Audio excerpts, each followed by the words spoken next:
I get very lonely here sometimes, so I sure hope that you'll notice my sign. Just follow the instructions. It's not that hard. Oh great, you did it! Now we can finally get caught up. It has been quite a long time since we last spoke, and all I could think about is just seeing you again. Wow, you've changed so much, I can hardly recognize you. So how did things go? Just okay? Well, I can make it right for you. Are you ready to do exactly as I say? Wait, I can't tell if you're nodding yes or no. Yes? Excellent, we're all set then. Now listen closely. You're still seeking money, right? Look, stop nodding. It's too confusing. Just answer you with yes or no. Good, then this will be simple. Memorize these instructions, for they will keep you safe when you partake in these actions. First, you'll need a few candles. Doesn't matter what color, but green is still preferable. Next thing you'll need is a torch-style lighter. If you don't have one, this won't work as well, but it still will. You with me still? Good. Set the candles up randomly on your table and leave them there for exactly 35 minutes. During this 35-minute period, you're going to rob your local bank. No, I'm being serious. The final 3 things you'll need are a weapon of some sort, a friend to assist you / act as a human bulletproof vest, and 2 pillowcases. One will do if you only have one, but it's always a wiser choice to double bag. Now, where was I? Oh yes, it's important that you arrive at the bank at midnight, no earlier, no later. Park along the rear of the bank, for if everything goes off without a problem, you will emerge behind the bank. Walk around to the front of the bank and knock on the door twice. You will hear a knock in return, just one. When you hear that, say, "My task cannot be complete unless you allow me entry." The door will unlock and you will enter. Lock the door behind you and you'll turn around to see a long, shadowy corridor to your left. It wasn't there before, and only is here now because you believe that everything will work out. Follow the corridor until you reach the tarnished door at the end. Open it and descend the stairs until you reach the 3rd landing. Turn left and take the stairway immediately to your right. The ordinary, albeit creepy staircase will now have changed. Gone are the metal stairs and concrete walls. You will now see a vast area of corridors and stairs leading off to either side, all made of metal mesh. Keep going until you reach an area that has only one staircase leading downward, and follow it. At this point, before you actually descend, you should take notice that your friend is hopefully with you still, and that no one else has followed you through that labyrinth. If your friend is no longer with you, don't bother searching. You'll be lost trying to find them. If someone has followed you, stay in the shadows and ready your weapon.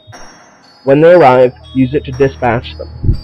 Don't worry, these things may seem human, maybe taking in the form of a loved one, a cop, a security guard, whatever. They are not what they seem. Their only objective is to stop you from completing your task. After 230 steps, you will reach the bottom and be greeted by a round metal vault entrance. Don't despair though, it is not nearly as secure as you would think. Remove the torch lighter and activate it, holding the flame directly onto the lock. With the torch lighter, it will only last about 4 to 7 seconds before it breaks off, but there is a catch. If anything wasn't following you before, it will be now. This is why it's so important to have a torch lighter. It's not for the candles, it's for your task. You can use anything else to light the stupid candles, okay? The problem with using a regular lighter is that it will take at least 30 seconds to disengage the lock, and by then those things will have caught up to you and you'll end up being the unseen thing that unlocks the front door for the next person trying this. Once you're inside, close the door behind you and a row of lights will come on. You will have 15 seconds to grab as much as you can and load it into the pillowcases. Depending on the bank, the vault will either be stocked with cash or precious metals. If it's the former, you can get away with both pillowcases being stuffed, but if it's the latter, you'll need to double up, trust me. When the 15 seconds has elapsed, the lights will go out, all except for a single bare bulb at the other end of the vault. Run towards it, as the lights go out when someone else has opened the door, so you need to be careful. When you get about 6 feet from where you think the bulb is, it will burn out, and when your eyes have fully adjusted to the darkness, you'll find yourself just outside of your car. Get in, start it, and drive home right away. When you arrive home, count how much money you have in the pillowcases. If you ended up with precious metals, the value will be written on them. If you have, say, 200 bills, doesn't matter what the denominations are, you will take $200 worth and set it near the candle set up on the table. Same deal with the precious metals. 20 pieces, you'll grab the amount necessary. Once you have finished, light the candles and say the following. I offer this sacrifice to you because you have sacrificed for me. Then proceed to burn the money or pieces of precious metal. After all is gone, blow out the candles and say these words: I thank you for sparing my life. I will not waste this gift. When you have completed your task, you will find that money will come very easily to you. The money you took from the vault will sustain you until you need it once again, and when that happens, you will receive checks occasionally in the mail, with the amounts that ensure you live comfortably. There is one small catch, though.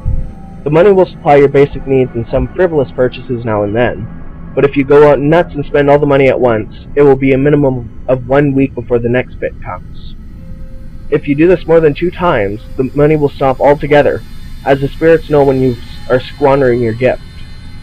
Also, don't try and hoard the money and expect more to keep on coming. The spirits are omnipotent, they can see all, and they know exactly what you're up to. If you do that more than once, then the checks will only come once a month, for far much less than normal. The spirits believe that you have money squirreled away, and so they deem it unnecessary to send you more than you need. If any of the above consequences happen and you are cut off, you can always go back and try again. I will have to warn you, the stakes are much higher than last time, so only try it if you are feeling bold. If this doesn't work, you can always come back and talk to me again, like you did today, but remember, I can't protect you from the wrath of the spirits if you have broken any of the rules. A small piece of paper appears in a slot below the window of the fortune/advice machine, and you pull it out. Do not fail this time. A large windfall is headed your way, so appreciate it when it happens. 3, 6, 17, 22, 29, 38. You are filled with doubt and curiosity as you read your fortune and advice. Before you arrive home, you stop at a local corner store and buy a lottery ticket using the numbers given to you, and a bottle of liquor. If you are even going to attempt this ritual, you need to be good and uninhibited as you decide what to do.